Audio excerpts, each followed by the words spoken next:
like everything is like not at all cute, but like kind of teetering, possibly kind of jagged, maybe a little dangerous. Like we had to remove some metal shelves that we feared might be liabilities. Oh my gosh. That's aesthetic. It's a true bookstore. Yeah, That's exactly. aesthetic. That's character. We found we did like a thing where we got rid of a bunch of stuff that had been accumulating over the past 30 years when it was the previous store, and underneath the shelf in the back closet we found a hole leading to where we don't know. We think like it's like we unleashed like a Ghostbusters right behind situation where like evil is now like just all over the place. So if your year is horrible, blame the portal to hell that we discovered. That's a premise for a book, and you need to go down the hole and then write the book. Exactly. Yeah, it's you can do it, Brad. Yeah, it's a little daunting. I don't know. What you were born to do. It makes me think of that.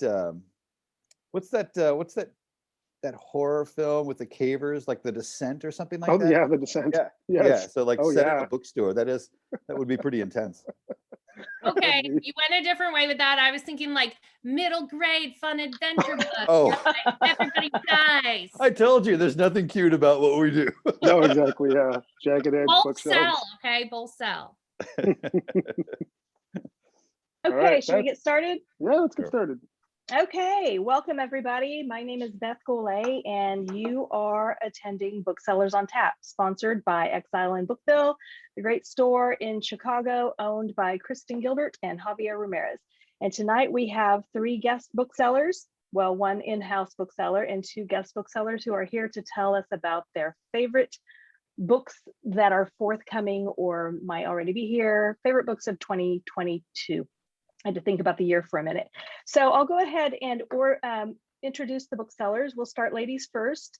Amanda Lepper is the co-owner of Dog-Eared Books in Ames, Iowa. And can you please tell us what you're drinking, Amanda?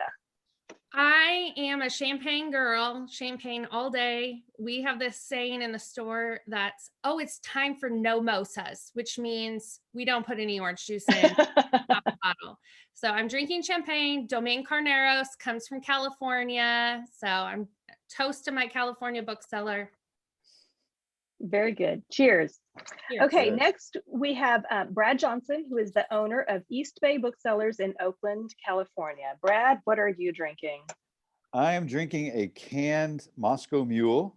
I never thought I would be into canned cocktails, but I have to say, it's utilitarian.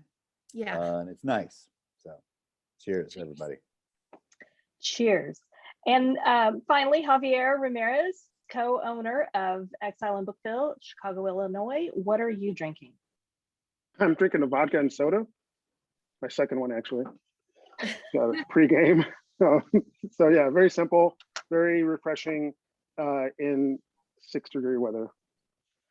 Very nice. I am drinking a bourbon, and it is the Burning Chair. Where's my camera? Yeah. Whatever that means. So, cheers. Okay, so for those of you watching from home, I would love to see, go ahead and put in the chat where you're watching from. Say hi, whatever. Javier, remind me, as Amanda and Brad talk about their books and you talk about the books, will we be putting links in the chat for the specific bookstores that are representing the books? Exactly, yeah. So like if Amanda says, I like this book, you should buy it from her store. Okay, perfect. Exactly, yes. So, all right. It's been a while since I've done this. I apologize. So click on the links, buy books, and let's just get started. And like I like ladies first. Amanda, what is your first book that you want to talk about? Okay, I'm so excited. I went with the theme of the night, booksellers on tap. Okay, so bear with me as I explain it because it's going to look really kitschy gift story, but I promise you it's good. Okay, I am obsessed with these little cocktail books. This is Free the Tipple. It's by Jennifer Kroll. Amazing illustrations for every single cocktail. Mine pops open right to one of my favorites. I believe it does. Here it is. Melissa McCarthy. It's like a watermelon spicy margarita. I add half a lime. Every single one of these has an illustration of the drink. and the inspiring badass woman who inspired the book. The cocktails are amazing. They're fresh ingredients, good liquors, not too complicated, but not like cherry flavored liqueur. It's going to be like real cherry juice, and then your awesome spirits. We also have Art Boozle. Now, these are artists who inspired them. The artist who did the Obama's illustration is like the lead. Sorry, there's lots of little starters. Okay. That's the lead cocktail. Amazing, delicious. And the reason I'm able to talk about this one is because April 26th, a third in the series from Jennifer Krall is coming out. It's called Dress to Swill, Dress to Kill. They're all like little puns. There's a new illustrator, but I previewed all the illustrations and they're really cool. So Karl Lagerfeld, Iman, Kim Kardashian. There's going to be, I don't know, 50 plus cocktail recipes in it. Again, they sell themselves with their like artistic covers.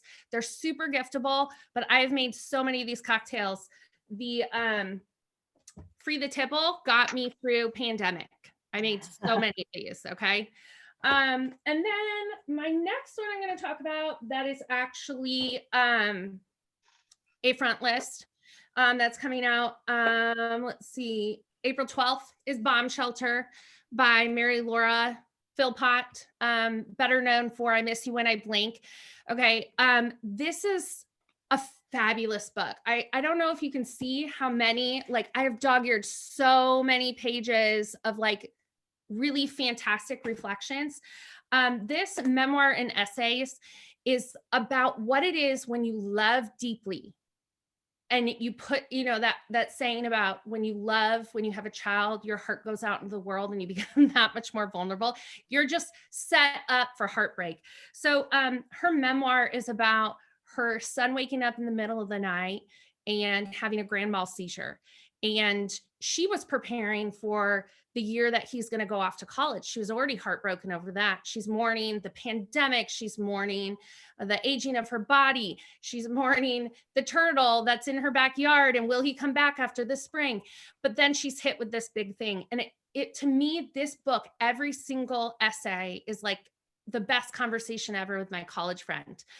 It made me feel seen. It gave me company in my anxiety. It's so fresh and real and honest and very accessible. It's going to be something that really resonates with just about every parent out there. If you have a child, you're going to love this, but it's not saccharine. It's truly reflective of what it is, like I said, to make your heart vulnerable in the world. So those are a couple of my front lists. I read Bomb Shelter. I can't wait to get my hands on that cocktail recipe. There's 3 previews in Edelweiss on the preview on that cocktail book, and I'm gonna be making them soon. So those are my exciting to start off. Do you ever, and I have not watched this, but doesn't Melissa McCarthy do some sort of cocktails with Ina Garten all the time? Oh God, it's so hilarious. Yes, it is. And Ina has such a great sense of humor. She makes her like giant martinis during pandemic. And I'm like, these are my people.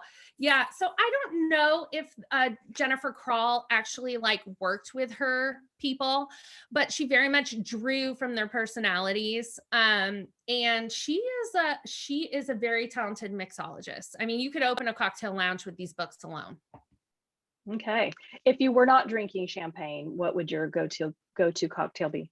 I like something with egg white and lavender, like a bee's knees with a egg white. I love anything with an egg white, anything with an herb based, like simple syrup. So I would do something with like sage, I guess. I don't know. We're kind of turning the corner to spring. So yeah, like a lavender, lemon, egg white, you know, kind of like a lavender bee's knees with an egg white. So if I had time, if I wasn't rushing home from work to be with wonderful people.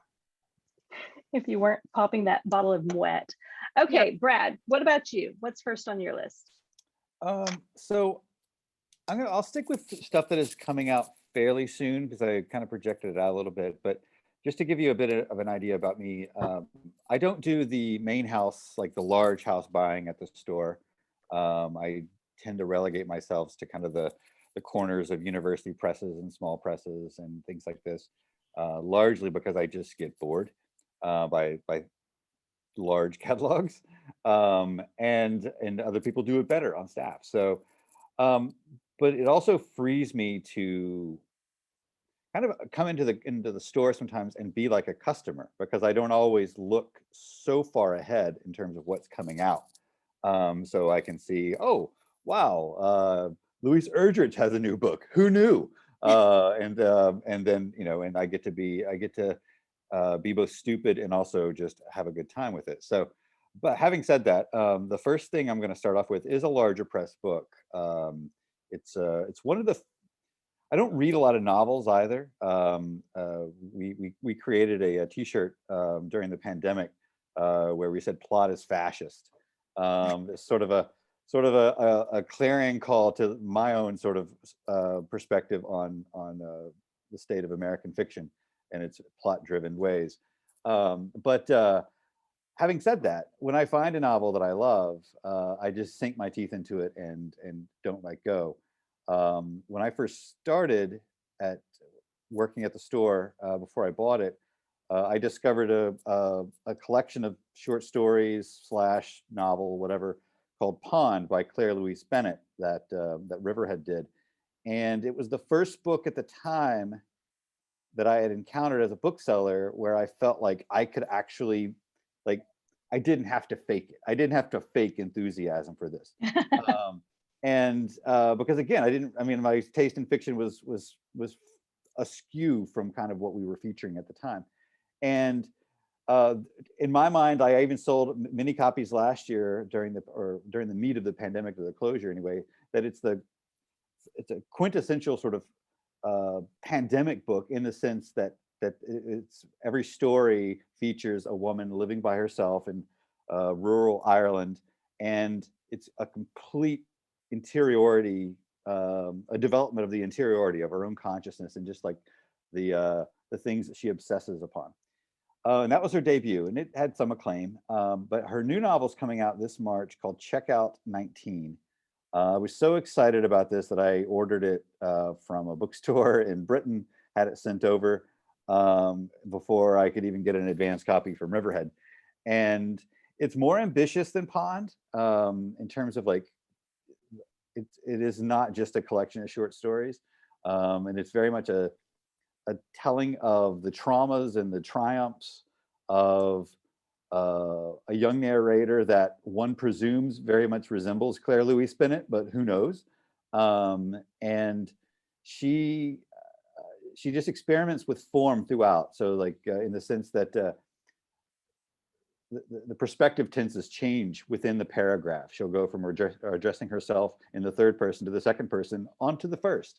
And it can be very tedious, possibly self-indulgent, but as I say, no one will indulge you like you do yourself. And she has fun with it. And but it's also it's a bit darker than Pond as well. I could say more about it, but it kind of doesn't defy description, but it also it doesn't greet it as well. But effectively, this narrator describes her, various points of her life and how books, like specific books, are the moors that sort of ground her, for good or bad. And it's fantastic. The other book is one I've not read. However, it is one I've uncovered in a catalog, and I can't wait to see. So it's called White Wedding by Kathleen J. Woods. And all I can say about it is just and it's published by the University of Alabama Press. They have an imprint called FC2, which does some great stuff. Tend to be kind of, MFA type stuff. But this one just caught my eye. I'm just going to read one sentence. This isn't from their own copy. An enigmatic woman wanders from a pleasure mansion to a backyard wedding, upending the lives of everyone present. It had me at that. And it goes on to just sound like a wild, wild ride of a novel that I'm super excited about. And third thing coming up in March that I'm super excited about is a poetry collection by Solmaz Sharif called Customs. Solmaz was shortlisted for the National Book Award for poetry with her debut collection called Look. We had a launch event for that while Solmaz was a fellow at Stanford, I think at the time in 2016. And it was like over 100 people just crammed into the store for this. And it was just such an amazing collection.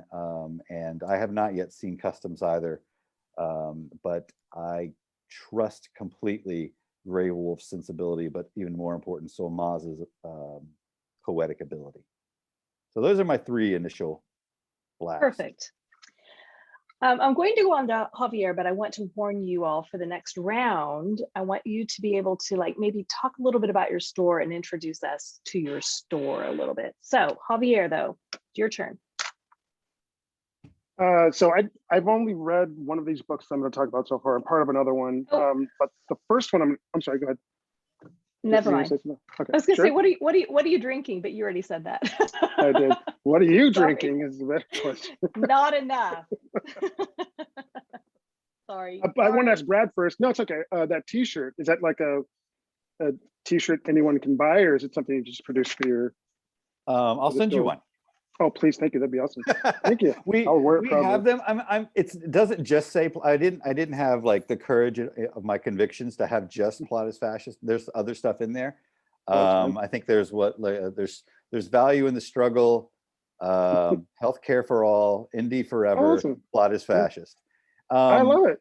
Yeah, people like it, but like I'm very conflicted by it because it was created like while we were closed, and it was a very sort of depressing time at the store. Yeah. And it was one of those kind of fundraising type shirts. And so it was just various lines that meant something, still do. But like, it just, I don't know, it brings me back to a different time. Yeah. If I'd known, I would have certainly fundraised for you. No. It's, the money that we raised for it, we sent elsewhere. So. Oh, okay. Well, you're awesome. Thank you so much. The first book I'm going to talk about, it comes out in March. It is The Baldy. I don't read enough nonfiction, and I got to read more. And I picked this one up because Jack Davis, he wrote The Gulf, a history of the Gulf Sea, and he won the Kirkus Nonfiction 2017, and then went on to win the Pulitzer the next year for it. It's an amazing book, and it's basically you're reading a biography of it's a living, breathing sea, right? And its history. And I learned so much, and it made me want to go and visit various points. And I just trust him implicitly. He's a great storyteller. And I'm trying to get away from the 500, 600 page book, but I will do it for Jack Davis because I'm so excited about it. It's on the Bald Eagle, and that comes out in March from Live Right. One that I did read that comes out in February, which is right around the corner. I didn't have a copy of the book, but I do have. It is New Animal by Ella Baxter. It's from $2 Radio. It's a slim little novel, and I'm trying to get into, the last couple of years, just to try to focus on 180 to 220 page novels. And it fits right in that wheelhouse. And I love what $2 Radio does, but I think this is one of the most accessible titles. It's about a young woman who, she works in a funeral home, and she's surrounded by loss every day, and she finds solace through basically like Tinder sites. She'll go home middle of the night, she'll get in touch with someone, they'll meet, she'll leave them the next day, and then so on and so forth. And then she loses her mother, which throws her into a spiral, and she tries to sort of reinvent herself. And it's a very good novel about grief and how we handle it. But it's also very funny sometimes. And there's a scene in the middle of the book, I wish I'd had it here so I could read parts of it to you, where she tries to, she wants to be sort of a dominatrix, and she wants to find her role in that, and with hilarious results. I was laughing so hard when I was reading that passage in the book. And it's her first novel, and I'm so excited to see what she does next. So that's New Animal by Ella Baxter from $2 Radio. And I'll talk about one more book that comes out this is a little further, this is June. And I'm just so excited because I don't know if we'll talk about this in front of people again like this, but Tessa Moshfegh. I'm a big fan. I love her short stories. I I didn't like her last novel.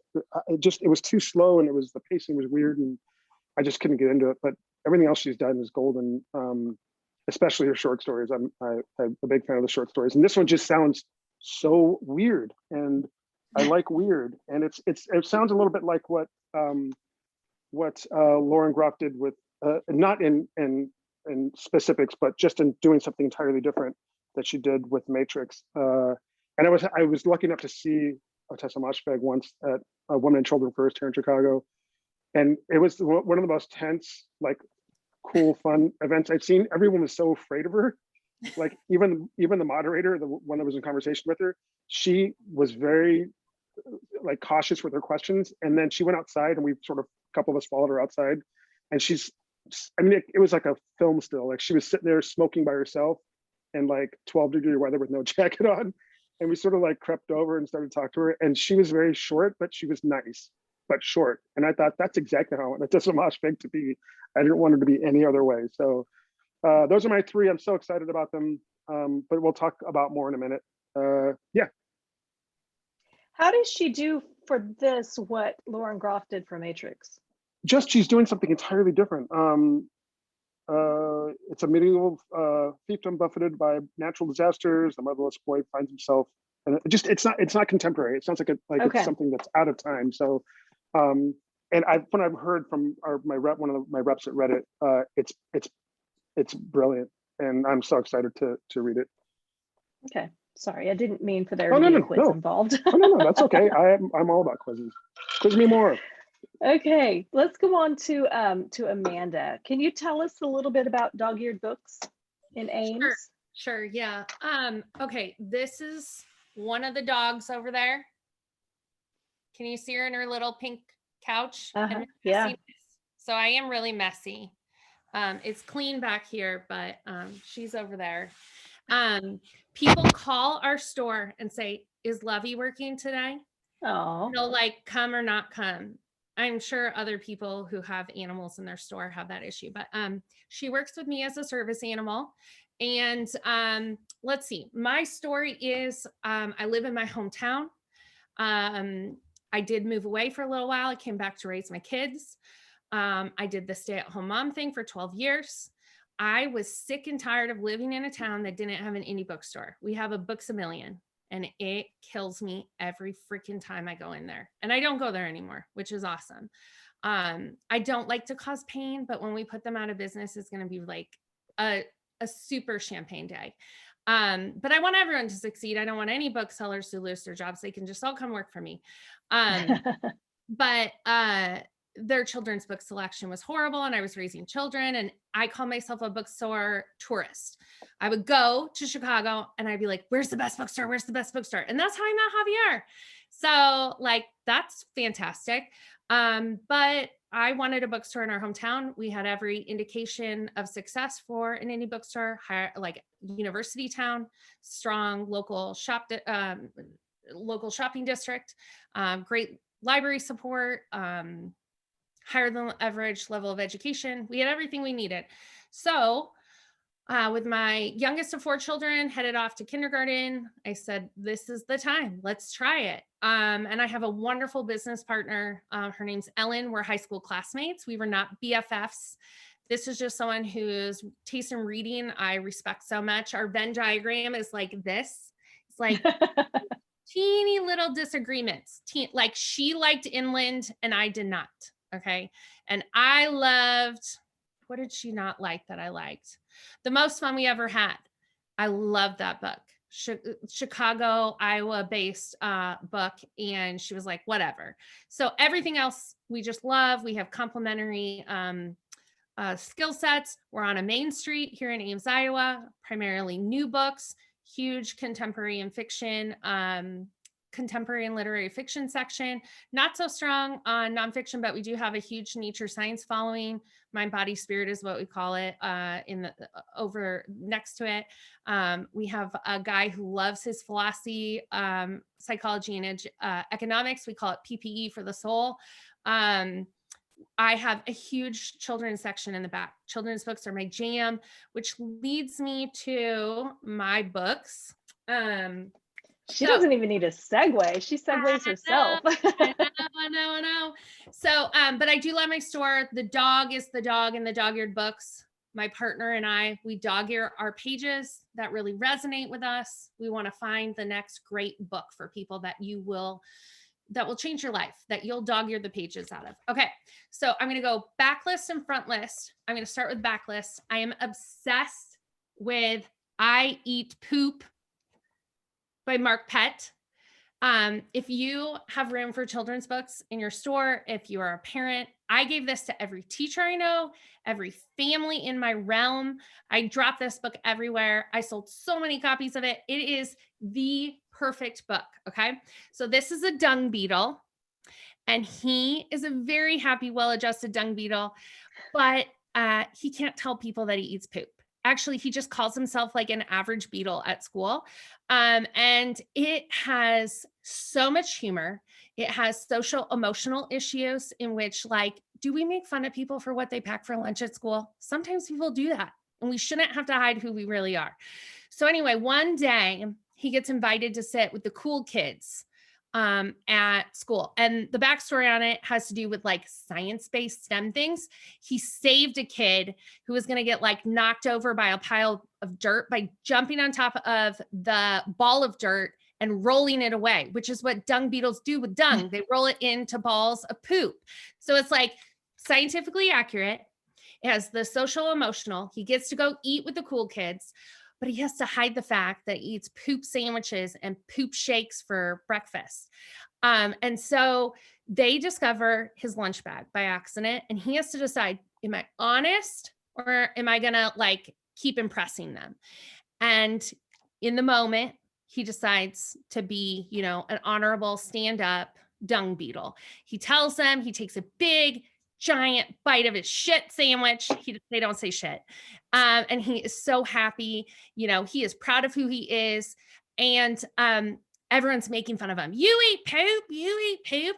And my favorite part of the book is when the praying mantis, okay, I got to find this. The praying mantis says, so my mom ate my dad. I was going to say. Yes. So there's the science, there's the humor, there's the social issues. I am in love with this book. I cannot wait to see what he does next. I mean, this is one of those ones where you love the book so much that you're like, yeah, you can't ever measure up. Okay. So that's backlist. It came out in the fall. Get it for everyone you know. Stock it in your store. I mean, this was like one of our best-selling children's books during the holidays because it's freaking hilarious. Like a college boy bought it for his sister because she loves dung beetles. I mean, it works for everybody. Okay. So my next one for you, I don't have a picture of it because it comes out May 3rd. It's called I Won't Give Up My Rubber Band. It's from Chronicle.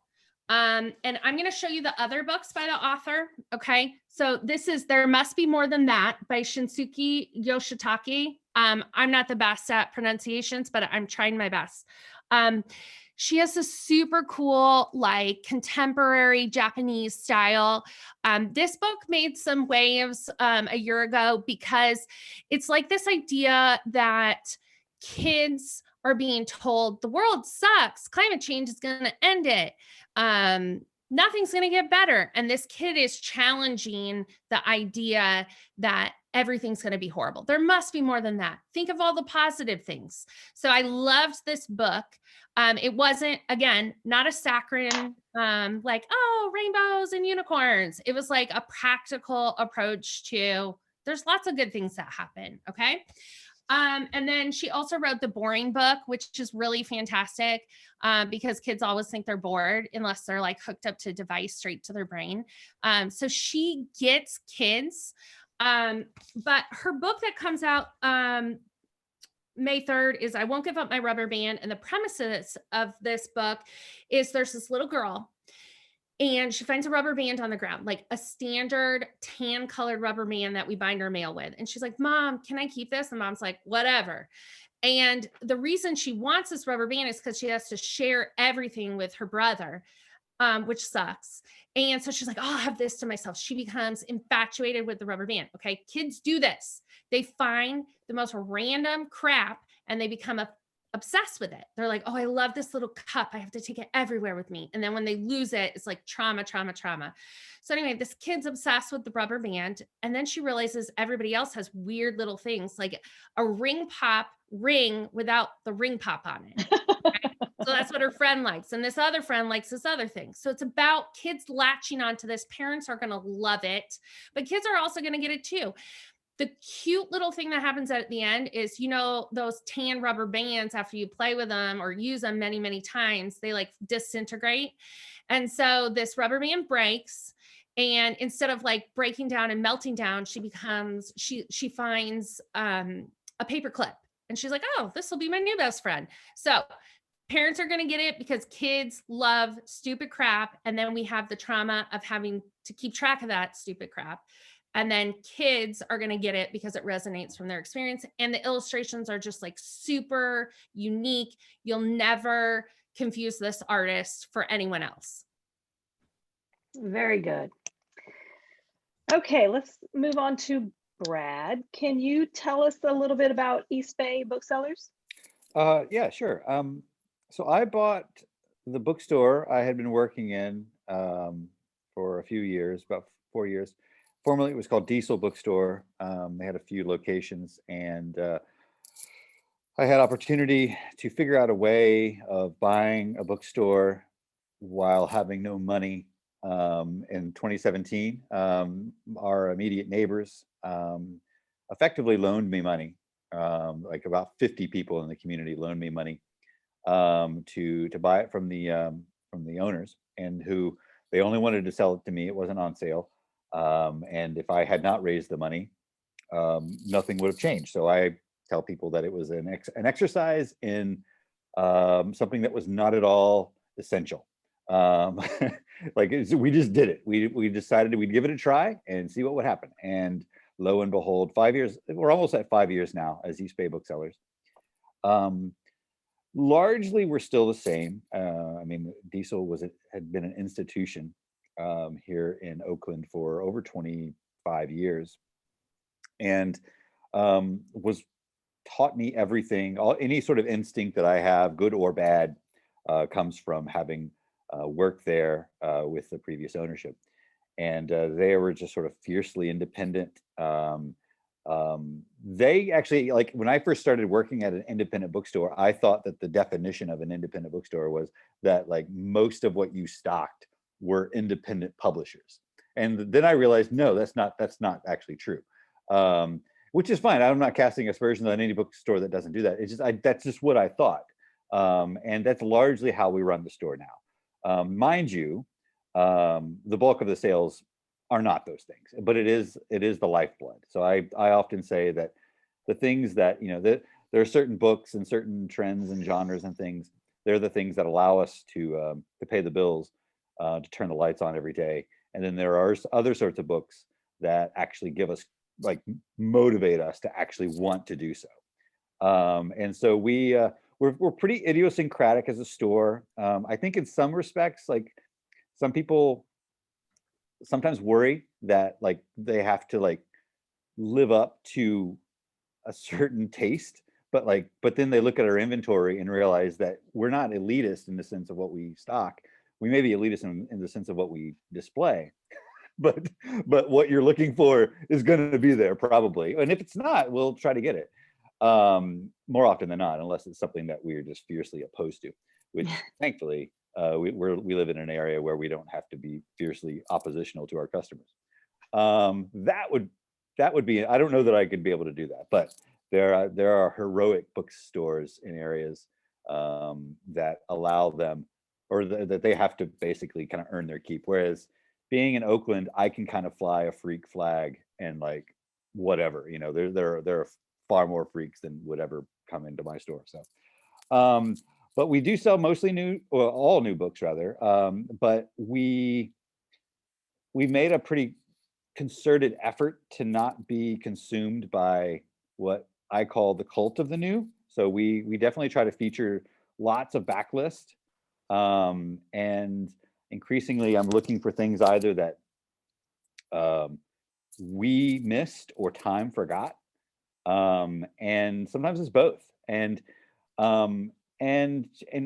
I like the juxtaposition. So like, I don't explain, that we don't have a new table. We just have like, this is what we're featuring table.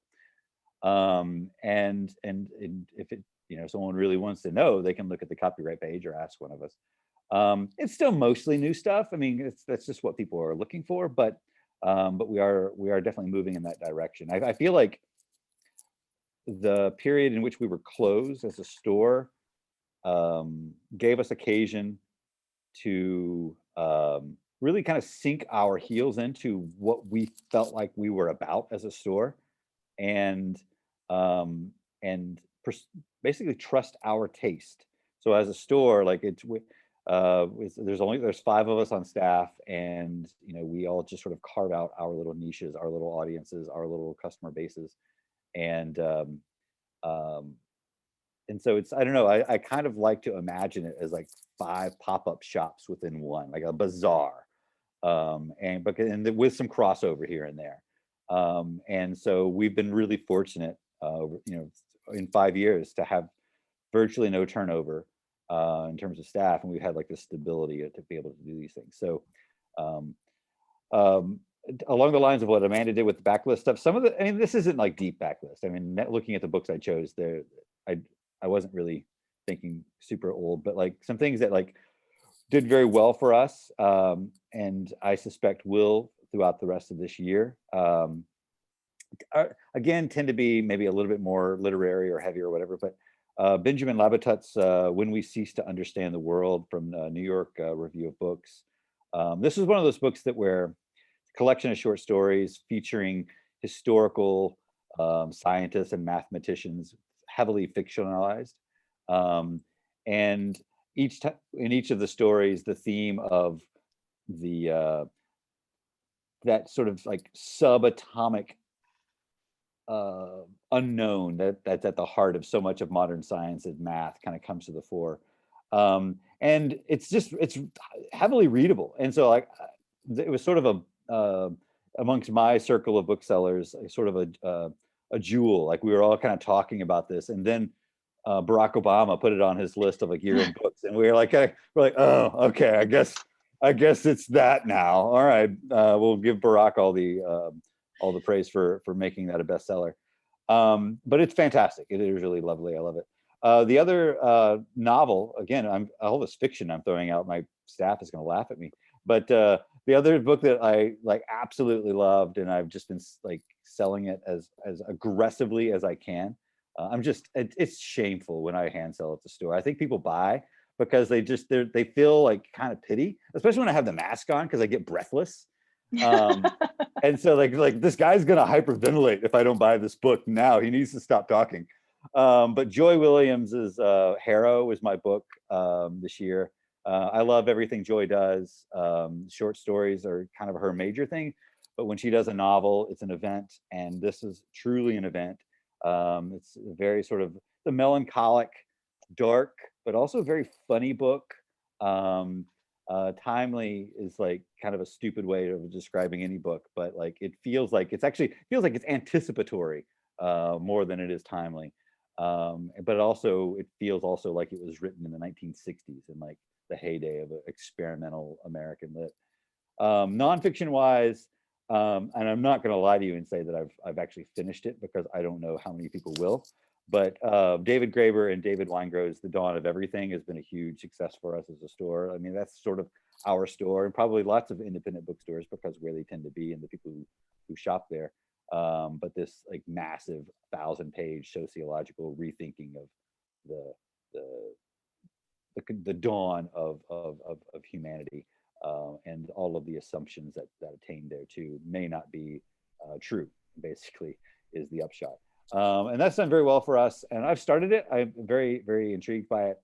But I do suspect it will kind of become a staple as well. Very good. Okay, Javier, do you want to tell us about Exile? And Sure. if you do, I feel like you should bring in the lovely Kristen, because I know she's there. Yes, I was going to. Kristen, you have a second? Just to show your face. I love the way she just popped up. She's receiving right now. She was just waiting for that to happen. So yeah, I co-own Exile and Bookville here in Chicago, Illinois, on Michigan Avenue, on the second floor of the Fine Arts Building. We're across the street from the, and I co-own it with Kristen Gilbert. She's just not a worker bee here. And we're across the street from the Art Institute of Chicago. It's a beautiful, wonderful space. The Fine Arts Building lives up to its name. It's a bunch of artists that do amazing things, and we feel really honored to be in this space. It's 1,000 square feet, gorgeous high ceilings, beautiful view of Grant Park across the street. And much like Brad, like I've been working for a lot of people most of my life, and I've had this opportunity to own this bookstore, co-own it with Kristen, and we didn't know this is going to be the case, and we were going to try to push it that way, but we don't sell a lot of new releases. Like we get to, like Brad does, and I'm glad to hear that from him as well. We get to, our front table is a bunch of backlist. Most of it is backlist. There are a few new titles, but we buy kind of light, and we don't buy everything. And it's the best excuse when you talk to a rep. I don't want to see your entire catalog. We're going to focus on these things, and they understand it. And it sort of limits the time that we have to spend buying books, which is always good. But we're music themed. I worked for Tower Records for 10 years, and on the book end, and books and music have always been synonymous with me wherever I've worked. And now we have an opportunity to do that. So we have my laptop is on a turntable at the counter, and we have a personal selection of vinyl that you can come through, and if you want to hear something, we'll put it on. We're going to select like 20 pieces of vinyl at a time. But the bookend, we're just lucky that people come in, it's about 80% tourists. So every day is new to us. We meet new people every single day from your cities. And so we can talk about the books that we love, and they want to hear that. Rarely does anybody come in on a Monday or Tuesday and say, is the new, Colson Whitehead out? We almost never happens. And so we can stock the books that we like to read. And when we bought the store, it was 80% used and 20% new. And as we're selling out of the used stock, we're bringing in new books. Eventually we'll be a new bookstore. And so it's a wonderful space to work in. Kristen's a great partner to work with. It's just the two of us. And we seem to be making it work. It's a lot of fun. And I just quick, so I met Amanda when her and her crew came to Chicago, and I tend to get here we open at 10. I tend to get here at 10.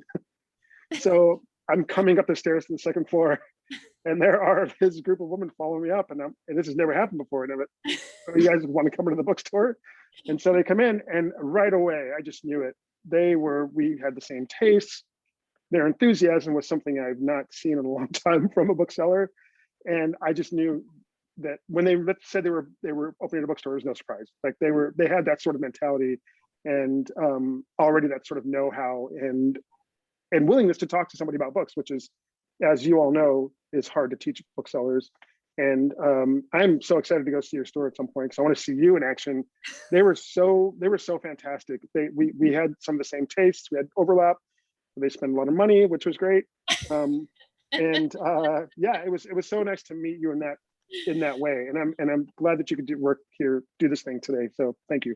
Pick up Claire Lombardo in Iowa City on your way from Chicago, and then drive to Ames, and we'll do the whole thing. Okay? There you go. It works. I'll make you guys all your cocktails. Oh, fantastic. Yes. Yeah. So thank you for coming by. So that's the story. Okay. Do you have any books you want to talk about? I do. I want to talk about a couple here, and I want to. I'm sure you guys already have this, but I just received the new Patrick McCabe from Biblioasis. It's called Pogue Mahone, and it is a beast. It's told in prose form. It's I've got to set some time aside for this. I'm excited. I don't know if excited is the right word. I'm eager to see what this is about because I'm a big fan of Patrick McCabe. We're gonna throw a backlist title in here.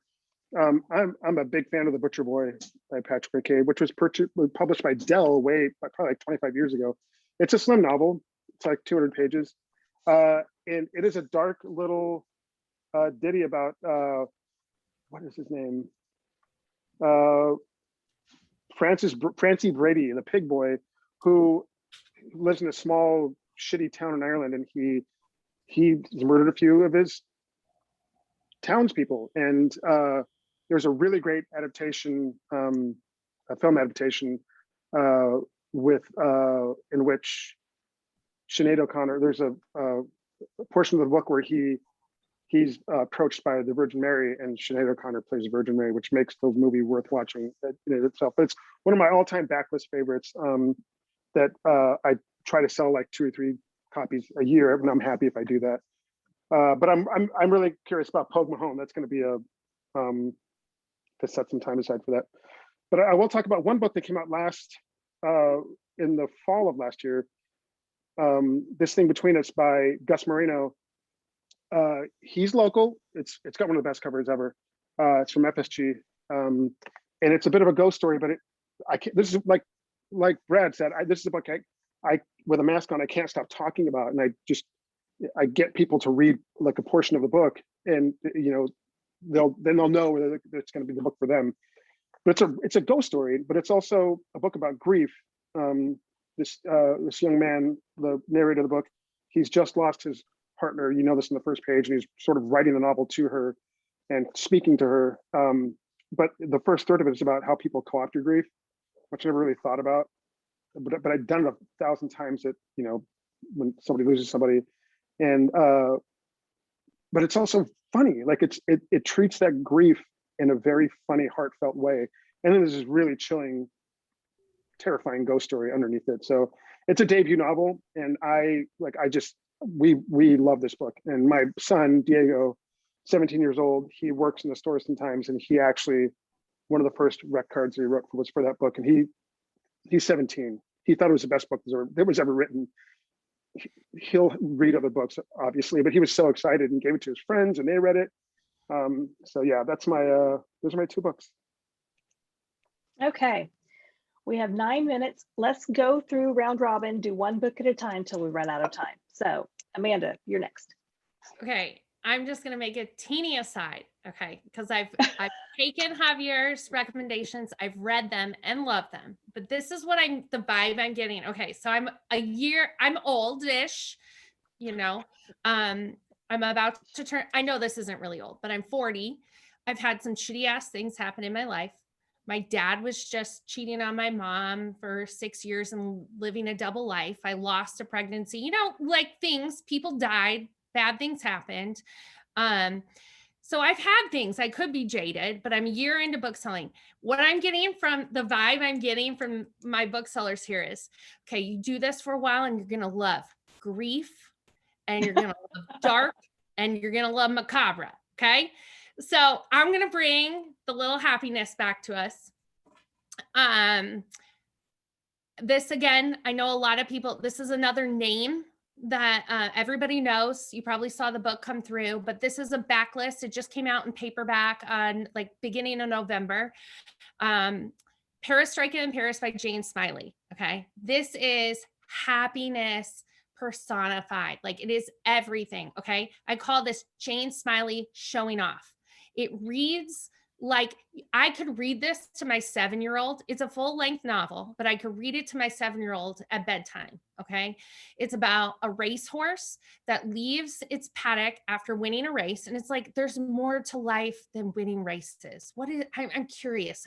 So goes to the City of Lights, goes into Paris, makes friends with mallard ducks, makes friends with a raven, makes friends with a German Shepherd pointer. And I'm all about the dogs. So I'm like, you got me. And it's about their exploration and their friendship and these quirky ways of telling stories from the personalities of the different animals, which I find just hilarious. They make friends with the little boy who's 8 years old living with his great grandma, and he's very lonely. And it's about their relationships. It's about the community coming together. I picked this up because Jane Smiley has an Iowa connection. She also has California connections. Okay. So I picked it up and I read it at the end of 2020 and I was like, thank God, I needed this. We've been doing this pandemic for a year and I just needed a little happiness. So we made this part of our holiday Christmas box and I hand it to everybody I can. Like, you need a little happiness, you need a little bedtime story for your depressing adult life, read this. So I love that one. That's my little round robin.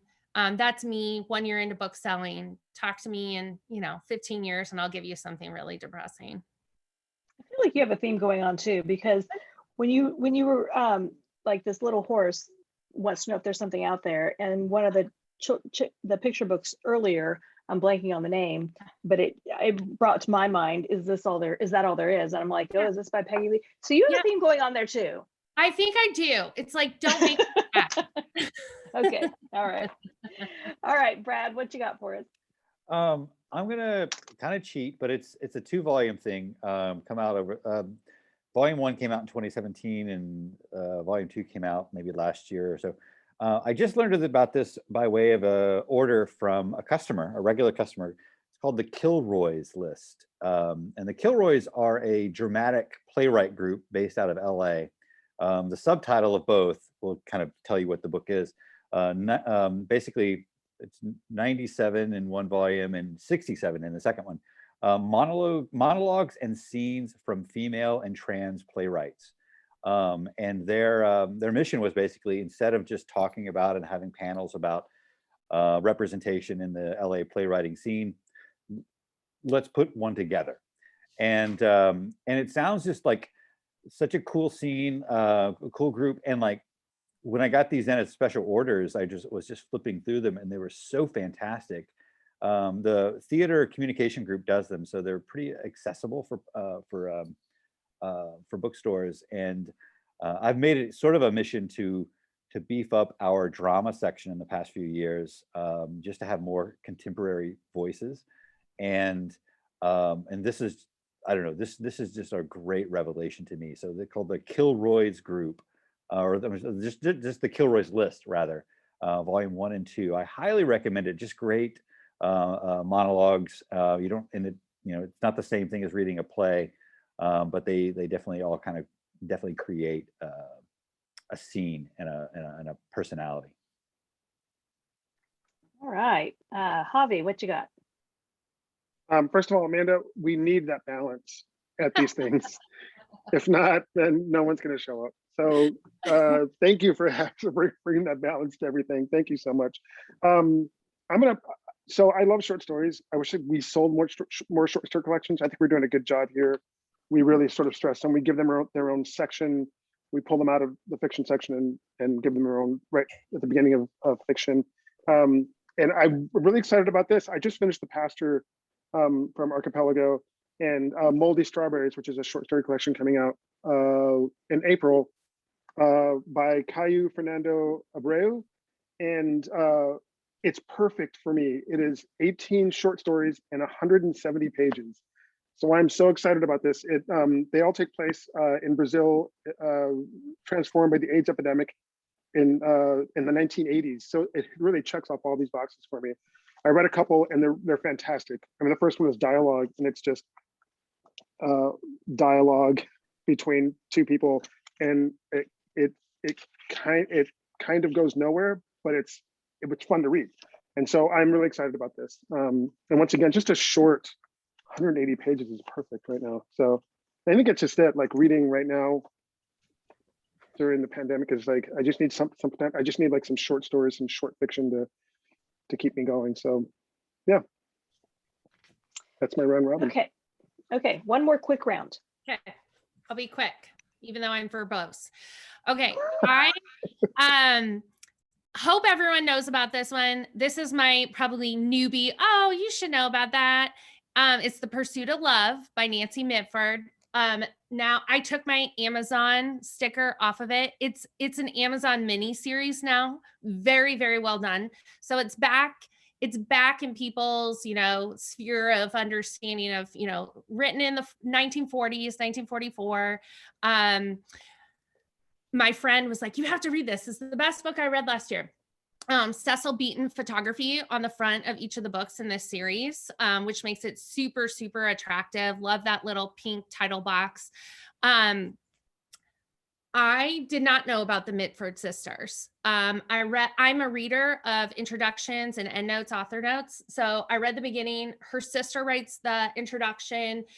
This is, if you didn't know, the author her book is almost completely autobiographical. Her family was wackadoodle crazy in the countryside of England. And this writing is so bitingly like contemporary. It's so, they lived in a time where it's not a feminist time, but these women are feminists. Linda, the most mercurial of the daughter of 7 children, is obsessed with finding love, told from the perspective of her cousin Franny. Franny is just like blown over by her cousin, but she loves her cousin. And it's the story of their friendship over the years. And also as Linda goes chasing after love to disastrous results, immediately I went on a deep dive of what other books have been written, what biographies have been written about the Mitford sisters. Let me watch the mini series right this minute and sleep, watch past my bedtime. So a really good backlist, perfect for those like historical fiction lovers who read brainless things. This cover will sell it for them, but they'll get something smart and really powerful and one of a kind. I'm obsessed. All right, Brad, go. I don't know when this is going to come out. It's sometime in the fall, I'm told. But the University of California Press is doing a re-release of Teresa Hak Kyung Cha's fiction / bio / art piece Dictate, which is growing, I think, in fame is a weird way of putting it, but it's a very challenging book, a very challenging and yes, kind of intensely depressing, but also just so defiant in terms of like what it is, it's more like the act of reading really is the gist of it. Anyway, the edition that's been available for over 10 years now, the University of California has had just kind of a dull little paperback, not at all what Cha had envisioned. Unfortunately, she was murdered not long after it came out originally in the 80s. But University of California Press is partnering with the museum in Berkeley. They're coming out in the fall with a new edition that is going to be closer to what she envisioned for the book, including various art pieces. And by all accounts, it's going to be an event, certainly for the likes of me. So keep an eye on that Dictate by Teresa Hak Kyung Cha. Read what's available now and await the unveiling of this new art piece that's going to, the revision of her book. Okay, Javier, bring us home. So there was a time when I was reading a lot of middle grade YA fiction and nonfiction. I was on the ABC, the Children's ABA board for a while, and I sort of dropped off since I left the board, and I need to get back into it. And so I was so excited when Sabaa Tahir, she wrote Ember in the Ashes. I think it's a trilogy. I read the first 2, which is some of my favorite fantasy for any age group. That series did such a good job of just every element of fantasy that makes it interesting and not boring. She did it perfectly. But this is contemporary, and I'm so excited. It's getting a lot of reviews, a lot of good reviews, some really good feedback from booksellers. It takes place in it's contemporary. It takes place in Pakistan and California, dueling storylines. And I've read the first 20 pages, and I'm already hooked. Like, she's got such a great way, and it made me miss that time in my life when I was reading like middle grade and YA, because some of the YA, I think, does a good job of addressing issues faster than adult fiction does. And so in a more frank way. And so an honest way. And I'm so excited about this. I just received a copy, and I was also there were a couple other really good YA novels I can't think of right now that that I am excited about reading this spring. But yeah, that's my last pitch. Okay, we're pretty close to ending on time. I just want to thank Exile and Bookville for hosting this. Amanda Lepper, co-owner of Dog-Eared Books in Ames, Iowa. Brad Johnson, owner of East Bay Booksellers in Oakland, California. Javier Ramirez, co-owner of Exile and Bookville in Chicago, Illinois. I have been in public radio since 2014, but February 11th through the 16th, I will be a guest bookseller at Exile and Bookville in Chicago. So come by and see me and see Yes, if please do. if I still have the arm strength to shelf books. Beth So, used to be a bookseller.